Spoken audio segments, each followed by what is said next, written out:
आका जब आए तो फारिस के आंख ठंडे हो गए, और तुम आका के नाम पर जुलूस निकाले, तुम्हारे डीजे की लारी में आग लग गई। क्योंकि आका नहीं। जरा तो शर्म रखो, जरा तो ख्याल रखो कि तुम किसके नाम का सदका खा रहे हो। तुम ये भूल जा रहे हो कि कल जब हशर का मैदान होगा, हम सब जमा होंगे, जब मीजान के पास हमारे आमाल तोले जाएंगे, अल्लाह हुक्म देगा कि हम जैसे गुनाहगारों को जहन्नम में डाल दे, तो रसूलुल्लाह सल्लल्लाहु अलैहि वसल्लम देखेंगे कि मेरे उम्मती को फरिश्ते घसीट कर जहन्नम में लेके जा रहे हैं। रसूलुल्लाह सल्लल्लाहु अलैहि वसल्लम दौड़कर फरिश्तों को बोलेंगे, नहीं, असदुद्दीन अवैसी को जहन्नम में नहीं डाल सकते। फरिश्ते बोलेंगे, अल्लाह का हुक्म, बोले नहीं, मेरे उम्मती को नहीं ले जा सकते। अल्लाह बोलेगा, दोबारा लाओ इसका, फिर से इसके अमाल को तोलो। अमाल तोले जाएंगे, असदुद्दीन के गुनाह ज्यादा होंगे।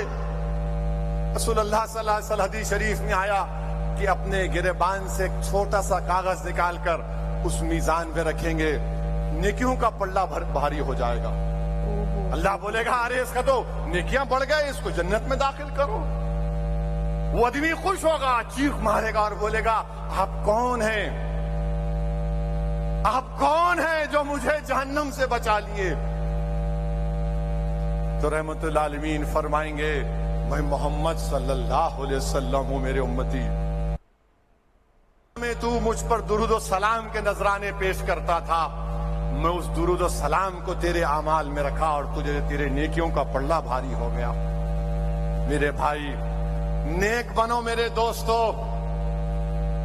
क्या तुमको इतना भी तुम नहीं देख रहे कि फलस्तीन में 40,000 गज्जा में लोग मारे गए, 12 लाख लोग बेघर हो गए, घर नहीं है। ये तो टेंट बहुत अच्छा है, ये इसमें पानी लीक नहीं हो रहा है, कपड़ों के टेंट में फलस्तीनी रह रहे हैं, कपड़ों के टेंटों में। और जब 11 रबीउल अव्वल आया तो जिनके बच्चे मर गए, जिनके बाप मर गए, जिनकी मां मर गई, जिनकी बहन मर गई, जिनका घर तोड़ दिया गया, जिनके पास कपड़े नहीं है, जिनके पास खाने को खाना नहीं है, वो उन कपड़े के टेंटों में जमा होकर कह रहे, तलाउल बदरू अलैना, आका के मिलाद का जश्न मना रहे हैं। यहां पर तुम्हारे घरों को कोई नहीं तोड़ा, तुम्हारी मां को कोई नहीं मारा, तुम्हारे बाप को कोई नहीं मारा, तुम्हारे सर पर छत है, तुम्हारे पास गरीबी है, मगर सरे आसमान तो जिंदगी तुम नहीं गुजार रहे। उन फलस्तीनियों से इबरत हासिल करो। क्या 12 रबीउल अव्वल आया तो गाना गा रहे हैं, तलाउल बद्रु अलैना। मेरे अजीज दोस्तों और बुजुर्गों, ये नाशुक्री है मेरे भाई कि हम जिसके नाम का सदका खा रहे, हम इस तरह के मजाहरे करेंगे। एक दूसरे से एक महल्ले का ग्रुप दूसरे महल्ले को, उन्हें कौन लड़ ले रहे आप? अरे जिंदा बच्चियों को दफनाते थे, रसूलुल्लाह सल्लल्लाहु अलैहि वसल्लम ने खत्म किया। लोग कबीलों में लड़ते थे, आका ने कहा तुम भाई हो, 2 भाई लड़ेंगे। क्यों लड़ेंगे? नहीं, तू बहुत बच्चों को लेके आइंट्रा क्या लड़ रहे? या रसूलुल्लाह सल्लल्लाहु अलैहि वसल्लम नारा लगा रहे हो, लड़ रहे। कभी तो ख्याल रखो, इतनी तो हया रखो। दुनिया तुमको देखकर हंस रही है, पत्थर मार रहे घरों पर। क्या कर रहे तुम? बाज लोग मुंह में पाकिट है, मुंह में डाल रहे। क्या है? इन्हें हंसने की बात नहीं है। सिगरेट फूक रहे, या रसूल अल्लाह, तुम सिगरेट पी के या रसूल अल्लाह बोलोगे? पाकिट डालकर या रसूल अल्लाह बोलोगे? ये तुम्हारी मोहब्बत है? बेशर्मो, तुम अपने बाप के सामने सिगरेट पी सकते? तुम अपने बाप के सामने नाच सकते? और तुम किसका नाम लेकर नाच रहे थे उस दिन? जो हमको हशर के उनकी शिफात से हम जहन्नम में नहीं जन्नत में जाएंगे। नौजवानों, तुम क्या गले में गिर रहे हो? बर्बाद हो जाओगे तुम। तुम अगयारों की तहजीब को अपना रहे हो। तुमको फख्र नहीं है तुम मुसलमान हो? तुमको इस बात का इत्मीनान नहीं है कि मैं मोहम्मद सल्लल्लाहु अलैहि वसल्लम का उम्मती हूं? तुमको इस बात का गुरूर नहीं है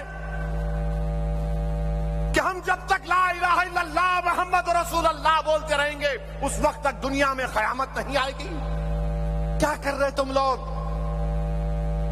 क्यों कर रहे तुम ये? क्या हो गया तुम लोगों को? क्या तुम फलस्तीनियों की तरह बर्बाद होना चाह रहे हो? बोलो, क्या तुम लीबिया में जो बर्बादी होना चाहते हो, क्या तुमको दिख नहीं रहा है अतराफ में तुम्हारे क्या हो रहा है? मगर नहीं, हैदराबाद में तुम्हारी ताकत सियासी जमात है, तुम्हारी दुआओं से तो हम जो चाहे कर लेंगे। नहीं नौजवानों, बदलो अपने आप को। अगर तुम नहीं बदले तो याद रखो तुम अपनी खबर को खोद रहे हो। तुम गैरों की तहजीब को अपना रहे हो। अरे कम से कम जुलूस में तो डीजे नहीं, बल्कि मैं तो तेलंगाना हुकूमत से ये अपील करूंगा, किसी भी मजहब का जुलूस हो उसमें कोई डीजे नहीं आना चाहिए। चाहे मुसलमानों का हो, हिंदू का हो, किसी का भी हो, क्यों डीजे होना चाहिए? रिलीजियस प्रोसेशन में डीजे का क्या काम? अगर किसी को डीजे होना तो जाओ, जाके उन क्लबों में बैठो जहां पर फहिशा हरकतें होती है, जहां पर नंगा नाच होता है। मगर कम से कम मेरे आका मोहम्मद सल्लल्लाहु अलैहि वसल्लम, हमारे नबी, हमारे आका रहमतुल आलमीन का नाम लेकर तो तुम मत नाचो। ऐसा ऐसा उछल रहे, क्या हो गया तुम लोगों को? तुम इस तरह उछल रहे हो। अरे तुमको उछलना उस वक्त है जब तुम किसी एक वली के सामने बैठकर अपने दिल पर ज़र्ब मारो, अल्लाह अल्लाह अल्लाह। जब तुमको मालूम होगा ये दीन क्या है। तुम सिर्फ phone phone phone phone phone phone. क्या तुम इतना सब सुनने के बाद तुम आइंदा साल या 12 रब्बीउल अव्वल को म्यूजिक लगाकर नाचोगे? कितने लोग ये फैसला करेंगे कि आइंदा साल जब अगर मीलाद की रैली हम निकालने का फैसला करेंगे तो कितने लोग डीजे को नहीं लेके जाएंगे? तुमको अल्लाह का वास्ता देकर बोल रहा हूं, सोच समझकर हाथ उठाओ, क्योंकि आज तुम हाथ उठाओगे कल हशर के मैदान में ये गवाह बनेगा। कितने लोग आइंदा साल डीजे नहीं लगाओगे? वादा कर रहे हो? वादा कर रहे हो? इतनी फटकार सुनने के बाद भी आप नोटिस करिएगा कि अगले साल भी डीजे लगेगा, उस पे नाच गाने होंगे, क्योंकि साहब जमाना ऐसा ही है। खाली ऐसा नहीं है कि एक ही कम्युनिटी में ये होता है। आप देख ही रहे हैं, मंदिर में जब पूजा अर्चना होती है तो बहुत अच्छा लगता है, पर सड़कों पर जब डीजे लगा करके हनुमान जी के नाम के